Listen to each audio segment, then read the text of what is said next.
If there was a word that could mean love, cruelty, fear, or respect, if there was a word that could take every emotion and shove it into 5 letters, cram it into one tiny syllable, it would be guilt.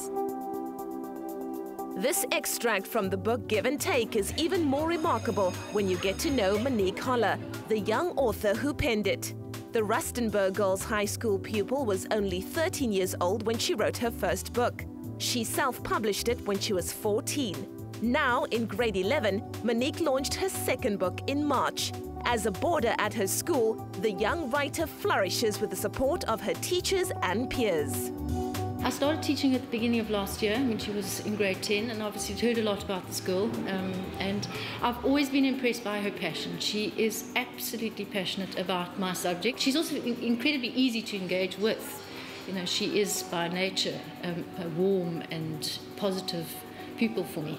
I discovered through an article I read about her in the newspaper that Monique sneaks down to our little prayer room here, which is only, of course, for prayer and meditation, to sit in a quiet spot and write her novel. When she's not writing, Monique does drama and tries to keep up with her schoolwork. This teenager is very focused with a clearly defined and mature life philosophy. I do have a very busy life, and I managed to balance this by making time.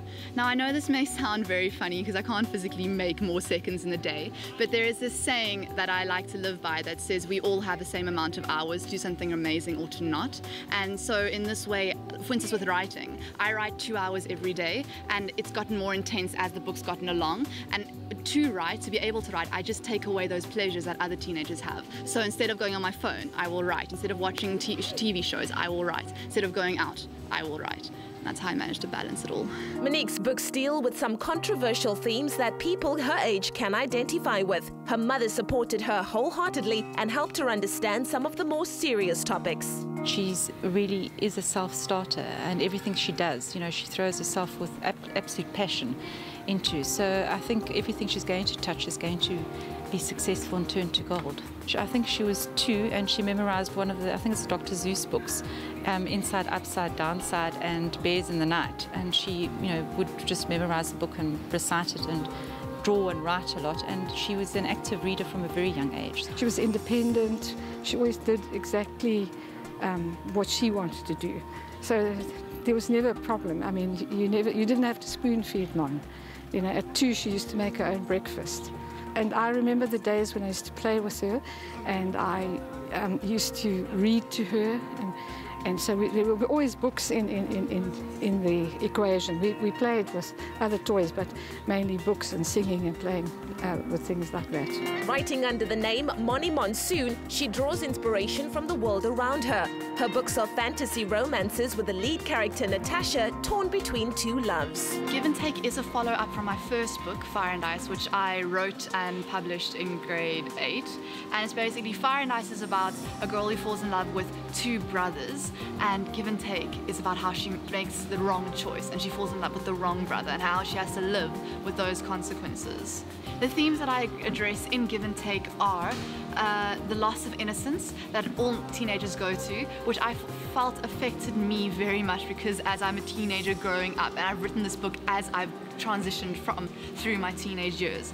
And it's basically how we see things differently when we're older than when we did previously. Another one is also Give and Take, and how sometimes you have to give too much in a relationship, and sometimes you have people that take too much from you, and where you're going to have that line that says it's enough.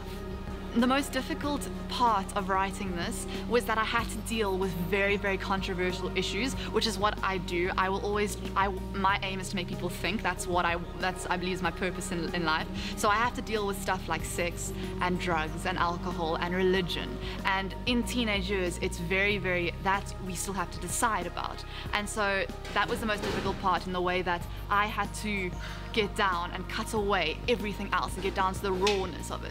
And sometimes it wasn't as pretty as people try to paint. So this book is very, very dark in the way that it deals with things very, very from the center, the truth, right down to the core of it. On the eve of the book launch, Monique named cartoonist Jonathan Shapiro as one of her idols. Like him, she introduces controversy and humor into her work. What a moment. Oh, I'm feeling excited, nervous, anxious. I'm really excited with the people that have come, so it's going to be a good evening.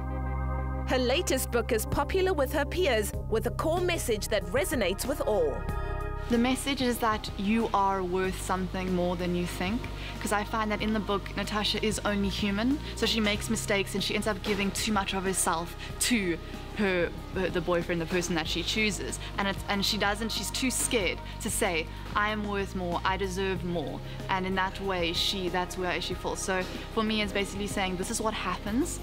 Just everyone, you're worth it. Doesn't matter what background you come from, doesn't matter what you've done. Monique already has an idea for another book, but plans to first nurture her talent by studying journalism or playwriting. Remember the name, Moni Monsson.